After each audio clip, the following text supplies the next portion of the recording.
Madame Aubry, rebonjour. Où en est la coalition à 11h16, la possibilité de coalition du Front populaire? Est-ce que notamment Place Publique et Raphaël Glucksmann sont toujours avec vous? Écoutez, le principe de la coalition a été acté. Vous avez vu notre communiqué conjoint qui a été publié hier soir. Maintenant, les détails sont en train d'être finalisés. Le programme des 100 premiers jours de gouvernement, la distribution des circonscriptions, mais je crois que l'essentiel est là.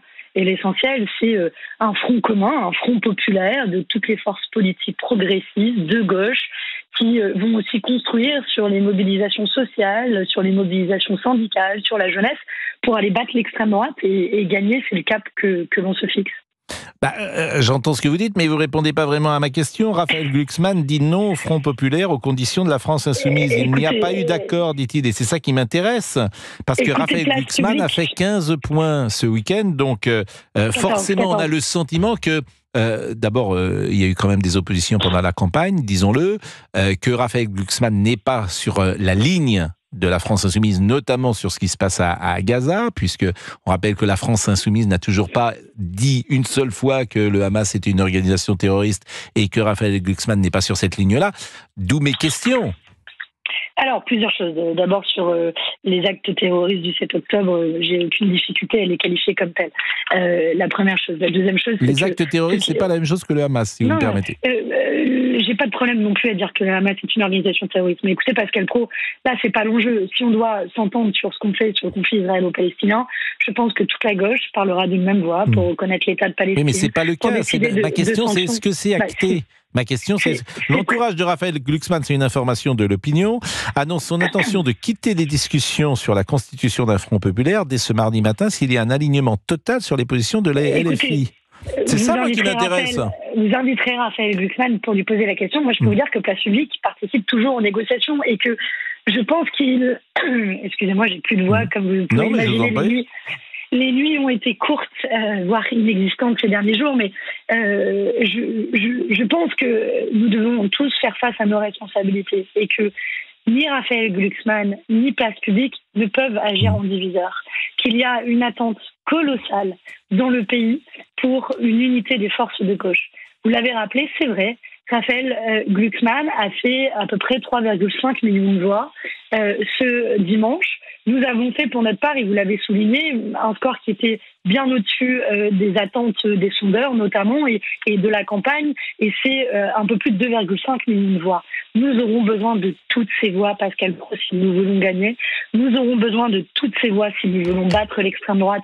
Nous aurons besoin de toutes ces voix si on veut reprendre le pouvoir, si l'on veut partager davantage les richesses, si l'on veut défendre les droits des femmes auxquels s'attaque systématiquement l'extrême droite. Bon, je pourrais vous faire une liste très longue. Mais j'entends tout ce que vous dites, mais la difficulté, c'est de trouver parfois des points communs. Par exemple, sur le nucléaire, vous êtes loin de penser tous la même chose. C'est pas rien quand même. C'est ça que je souligne.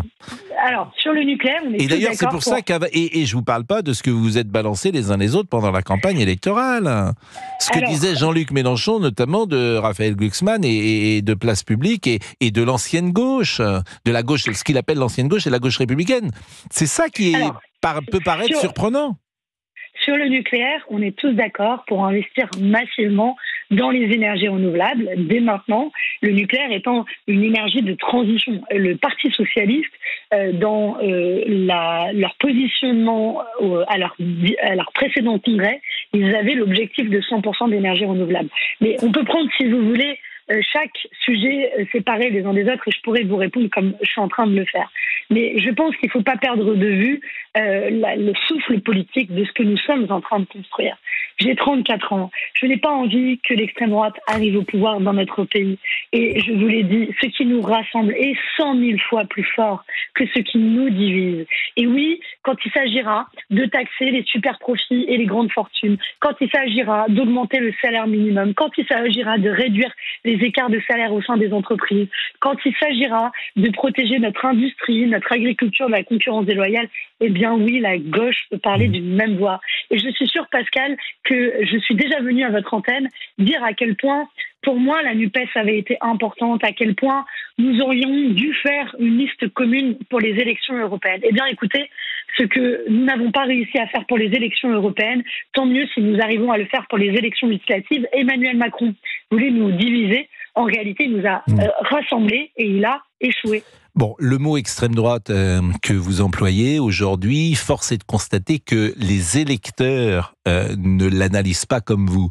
Il y a près de 40% des gens qui ont voté ce dimanche pour Reconquête ou pour le Rassemblement national que vous qualifiez vous-même d'extrême droite. Aujourd'hui, ce barrage républicain, ce chiffon rouge qui était agité dans les années 80, manifestement l'électeur ne le voit pas de la même manière. Il ne pense pas que Jordan Bardella soit ou un fasciste ou un homme d'extrême droite, ni Marine Le Pen. Et ça se traduit d'ailleurs dans les urnes. Malgré tout, vous agitez ce chiffon rouge et vous pensez qu'il est encore efficace ?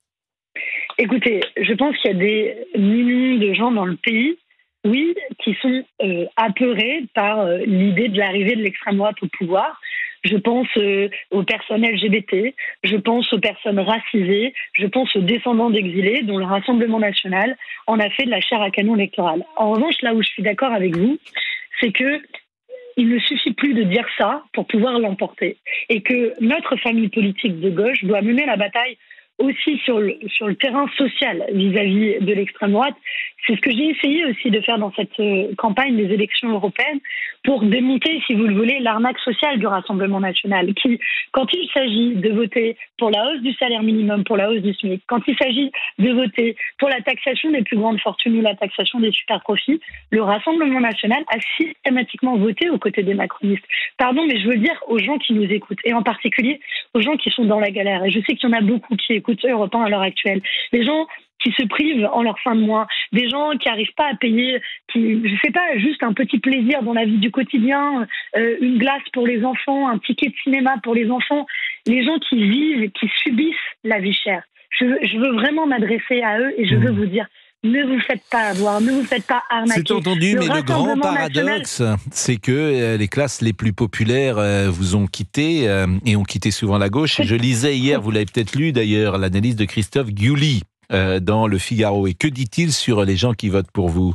Il dit la France insoumise cible la banlieue et plus largement les musulmans. LFI attire surtout des jeunes diplômés et, comme l'a montré l'historien Georges Bensoussan, un prolétariat intellectuel, médiatique et du monde du spectacle. La majorité de l'électorat musulman qui fournit les gros bataillons d'abstentionnistes reste largement indifférente à sa théorie que sa stratégie est une impasse. C'est l'analyse de M. Guilluy. Et c'est vrai que vous n'avez pas les classes populaires. Et je voyais hier les jeunes gens qui étaient dans la rue avec vous. C'est vrai qu'ils correspondent assez bien à ces jeunes diplômés qu'on voit parfois à Sciences Po, qu'on voit parfois à l'université, bien sûr, et ce prolétariat intellectuel, médiatique, on rencontre chez les journalistes, on rencontre chez des comédiens, on rencontre chez des jeunes professeurs. C'est vrai que c'est plus cela que les classes populaires, je dirais, traditionnelles, Madame Aubry. Écoutez, je crois que Pascal Praud... Vous n'avez pas les ouvriers, en clair. Attendez. Je crois que Pascal Praud, vous êtes sans doute la preuve vivante que tous les journalistes ne soutiennent pas notre camp politique. Donc vous voyez que... Mais j'ai la chance de ne pas appartenir au prolétariat intellectuel, si vous me permettez. Non, et c'est une chance. Mais c'est intéressant, cette analyse. Vous faites partie d'une classe que vous avez identifiée, qui est les journalistes. Pardon pour la boutade. Mais ce que je veux vous dire derrière, c'est que c'est un peu plus nuancé que ce que vous présentez. Non, mais c'est M. Guilluy, c'est un analyste qui avait qui a beaucoup réfléchi là-dessus, Christophe Guilluy. Je vous demande ce que vous en pensez. Je souligne que vous n'avez pas les ouvriers, vous n'avez pas forcément les employés et les ouvriers, c'est ça que je veux dire. Il y a une nuance entre les ouvriers et les employés. Chez les ouvriers, il est vrai que le Rassemblement national est très en tête. C'est plus nuancé chez les employés. Et à gauche, la France insoumise et la formation politique qui est la plus forte chez les employés. Mais là où vous avez raison, c'est qu'il faut mener la bataille sur le terrain social. Et c'est pour ça que moi, je me bats pour que cette gauche reprenne, se réempare de la question sociale, que c'est notre ADN politique, c'est notre histoire politique, pour dire aux ouvriers du pays, vous êtes en train de vous faire arnaquer par le Rassemblement national sur les questions sociales, pardon, mais ce sera exactement la même chose qu'Emmanuel Macron. Eh ben merci madame, merci beaucoup. Merci, au plaisir. Madame Aubry, alors j'imagine que vous n'avez pas eu le temps de faire votre activité favorite, qui est le match de water polo ce week-end. Je reprends l'entraînement cette semaine, vous voyez, même sans voix et même fatiguée. Parce que moi, ça m'a beaucoup impressionné. Je dis à tout le monde que vous jouez au water polo. Et puis, ce que j'aime bien avec vous lorsqu'on échange, c'est que vous pouvez donner, voilà, on peut échanger avec des idées peut-être qui sont différentes. Moi, je ne suis là que pour poser des questions, comme vous le savez. Mais en tout cas, je le souligne à chaque fois, dans la forme, ça permet un dialogue que je trouve agréable. Merci. Et c'est tant mieux. Merci beaucoup. En tout cas, et j'attends avec grande impatience notre match de water polo ensemble. Vous me l'aviez promis la dernière fois. Le rendez-vous est pris. Je pense que vous êtes infiniment plus forte et que vous avez plus de souffle que moi qui suis déjà sur le toboggan. Vous avez acheté le maillot de bain ? Vous avez acheté le maillot de bain, le bonnet de bain ? Non ? C'est parfait. Ça serait bien. Bon, je vais vous donner une information, Madame Aubry, qui est assez étonnante. D'ailleurs, la conférence de presse d'Emmanuel Macron est reportée à mercredi. C'est quand même extraordinaire. Je vous assure, il y a des choses qui nous étonnent. Bah, écoutez, je trouve ça quand même extraordinaire.